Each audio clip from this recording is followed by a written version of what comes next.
Yon. So, kamusta po mga ka-Streetwise? Ako po si Takeru Miyamoto at welcome po sa aking munting channel. So, mga kababayan, kahit ngayon po ay Holy Week, hindi pa rin po tumitigil sa paggawa ng fake news. Itong mga walang yung mga DDS po na to.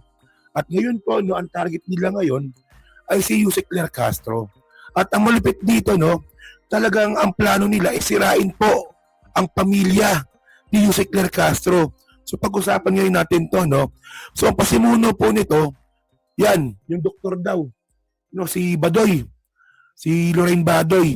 Oh, sabi ni Lorraine Badoy dito, okay ito tingnan nyo to Claire Castro should address allegation that she has a relationship with DOJ spokesperson, no, Polo Martinez in exchange for giving Polo Martinez a higher government post.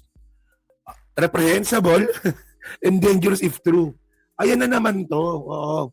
Sabi na naman dito ni Lorraine Badoy, hindi naman ako nang bibintang Nagtatanong ako Kasi may sinabi akong dangerous if true sa uli. Alam nyo, ang tawag kasi dito, no? Ako ko ba dito, no? Utak biya talaga to.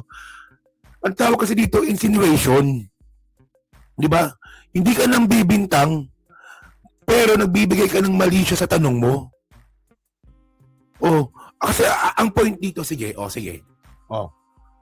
Ano ang ebidensya na merong relasyon, no?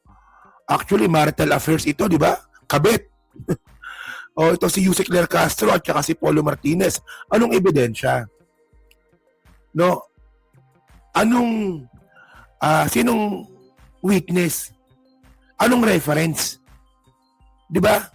Kasi pag wala, insinuation talaga yan. Kasi gagawa-gawa kayo ng kwento, wala namang ebidensya. Alam nyo yung mukha niya ni Lorraine Badoy? Ewan ko ba, paano naging doktor yan, no? Well, actually, doktor talaga di ba? Kasi, ewan ko, pero mukhang hindi doktor talaga, no?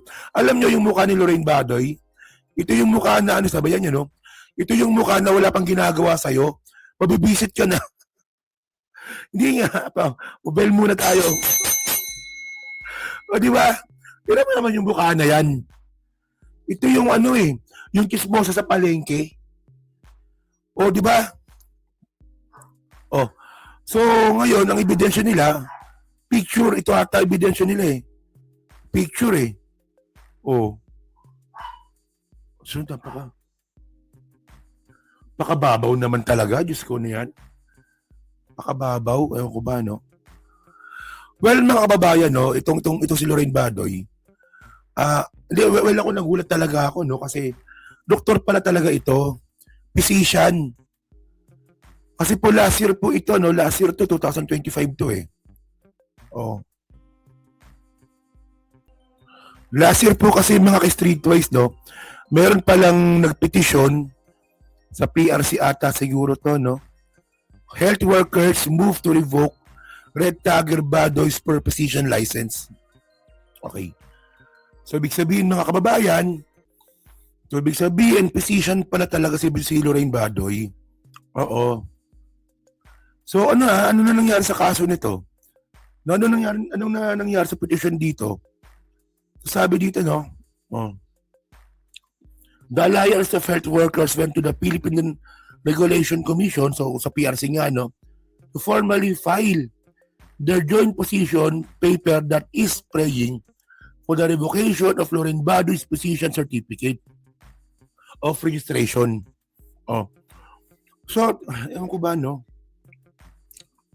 So, ibig sabihin, napon si Lorraine Badoy bilang PCOO Undersecretary dati under NTF-ELCAC spokesperson na yung kanyang profession is physician. Parang ang layo, no? Parang ang layo. Kasi pag spokesperson ka, dapat, di ba, abogado, o kaya, basta ganun, di ba? O teacher, pwedeng ganun, di ba? So, makang talaga. So by the way, mga kababayan, no? Alam mo yung point natin dito? Itong ginawa po nila kay Yusek Claire Castro, na mambibintang po na may kabit, hindi na po ito bago. Gawain na po talaga ito ng mga DDS. Tandaan nyo, no, ginawa na po nila ito kay Lenny. Di ba? Malupit yung ginawa nila kay Lenny. Pinagbintangan nila na mayroong kabit na si Bolet. Pagkatapos, buntes daw si Lenny, nagpalaglag. Malupit yung ginawa nila kay Lenny. At yung isa sa mga nagpakalat dito, yung mentor ko, si Manuel Mejorada. Alam nyo, no, malinaw na sa akin eh. Malinaw na talaga sa akin eh. Na itong si Manuel Mejorada, no, kung sa mga nakakaalala kay Sir Manuel Mejorada, siya po yung vlogger na nakakulong ngayon dahil po sa kasong cyber libel. Nakinasuhan po siya ni Drilon. Oo. Na umasa masyado kay Bongo na tutulungan, hindi naman pala nangyari. O yan. So malinaw na talaga sa akin na talaga may basbas po talaga yung mga DDS dati. Kasi dati po kasi pag talaga sila bumanat ng fake news, sabay-sabay. No, at admitted po dito si Nino Barsaga, naalala ko. Sinabi ni Nino Barsaga dati na talaga may utos talaga sa kanila. Kaya pala gano'n, no? Nung binanatan nila si Isko na komunista, sabay-sabay sila. Nung binanatan nila si Lenny na buntes, sabay-sabay din pala sila. No? So ngayon, ang target nila si Yusek Lar Castro para sirain yung pamilya. Kasi in the first place, mga kababayan, buhay pa po yung asawa ni Yusek Lar Castro. Ano pangalan nun? Si Charlton. Shirong ba yun? Shirong. Taga-naga na businessman, no? So, may asawa si Yusek Lar Castro. Kaya, mabuti na lang mga kababayan. Kasi ito yung point natin eh. Kung talaga matibay talaga yung tiwala ng bawat isa sa mag-asawa, nakatano paninira po yan, hindi po talaga uubra yan. Kasi wala namang ibang pwedeng makakilala sa inyo kundi asawa nyo rin. Kung okay yung relasyon ninyo ha. Kasi tinan nyo ito ha. Ito yung sinabi ni Yusek Lar Castro sa isang interview eh. Ito, panoorin natin ito ha. Ako doon sa ibang mga pictures, hindi po tayo. Yan na, pictures lang ebidensya pala. Oo, picture lang. Sabi ni Yusek Lar. Sa ibang mga pictures, hindi po tayo dyan. Ito, isin natin. Sige. Parang kinokonek ako doon sa ibang mga pictures, hindi po tayo dyan. Tayo po ay at tayo po ay mapagmahal na nanay at mapagmahal na asawa. Oh. Ayan na nga eh. Na may meron sila. Asawang loyal. Ever faithful wife.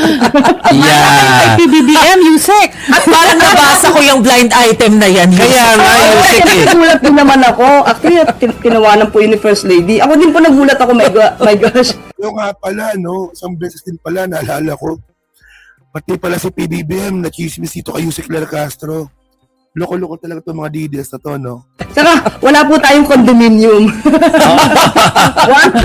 Wala po tayong condominium. Pero mukhang tila sanay na kayo, no, Yusek, na talagang tina-target, ano? I mean, minsan may mga ganun, tina-target talaga ng fake news. Actually, this is the reason why ayoko sana sa politika dahil may anak ako eh. Siyempre tapos babae ako, kung wala sa akin mapupukul yan lang naman ang gagawin nila. Katulad yung ginagawa nila dati kay VP Lenny. Yeah. Tama. O, kita nyo? O, ito yung ginagawa nila kay Lenny dati. Tapos ginagawa nila kay Yusek Lar ngayon. At ang alam ko, may anak din na babae to si Yusek Lar, no? Dalaga na rin, no? Yung anak niya. Since yung asawa ko po ay alam niya ang trabaho ko at hindi po kasi ako lumalabas ng walang kasama. Testigo kami laging kasama dito. Yeah. You know, Yung daughter ni Yusek na maganda. Sekretary ko, sister-in-law ko. So, yung asawa ko, hindi siya kakabahan kasi alam niya naman na hindi natin gagawin kung ano man yung iniisip na. May bantay.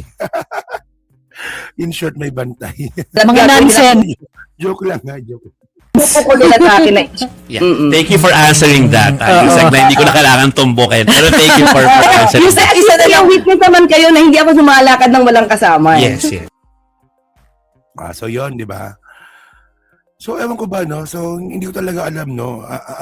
Ang point kasi natin dito, no? Tayo po bilang isang bansa, umuusad po tayo. Kung titinan po natin yung buhay natin nung panahon, pa dati pa, no? Simula nung panahon ni Cory hanggang ngayon, pausad po tayo. Paabante po tayo.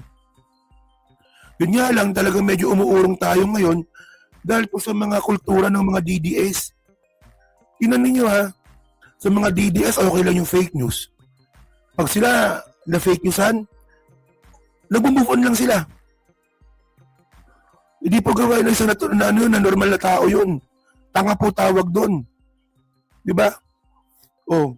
Tapos ngayon, okay lang pumatay ng tao without due process. Oh. Di ba? Okay lang magmura. Oh. Ganyan po yung mga DDS. Well, ako nagmumura ako pero hindi naman tulad ni Digong, di ba? Si Digong talaga, minumura niya, tumbok eh. Pag ako nagbablog ako minsan because of the emotions, expression ko lang po yun, di ba? Well, I think that's acceptable para sa akin, di ba? Okay. So, lahat na po ng mali, di ba? So, yung murahin mo yung Diyos, okay lang sa mga DDS yan. Kaya nga ito yung mga ito yung mga human beings na paurong eh. Di ba? Sayang, di ba? Sayang. Pausad tayo bilang isang bansa, tandaan natin. Hindi po naghihirap ang Pilipinas. Umuusad po tayo. Di ba lumalaki po yung GDP natin? Yung GDP per capita, lumalaki din. Dumadami naman yung negosyo sa Pilipinas. Pero dahil po sa kultura ng mga DDS, umuurong po tayo. Parang ito. Ang sa kanila, okay lang yan na manira ka ng pamilya. Di ba? O ba? So yun mga ka-streetwise, no? So kayo po, ano naman sabi nyo nga po dito, sa ugaling paurong po ng mga DDS, no, na ngayon nga po, ang gusto naman nilang sirain is yung pamilya ni Jose Claire Castro. Nabuti na lang matibay. Hindi kayang sirain ni Lorraine Badoy. Yun. So yun, nasa pa-comment lang po sa baba at binabasa ko pong lahat yan. At syempre, yan po sa Team Replay, no? So palike, pa-subscribe. Pag di na makalabisan, pa-share na rin po na content natin ngayon, no? So thank you mga ka-streetwise. Kita na lang ulit tayo sa susunod nating content. So thank you, salamat and bye-bye.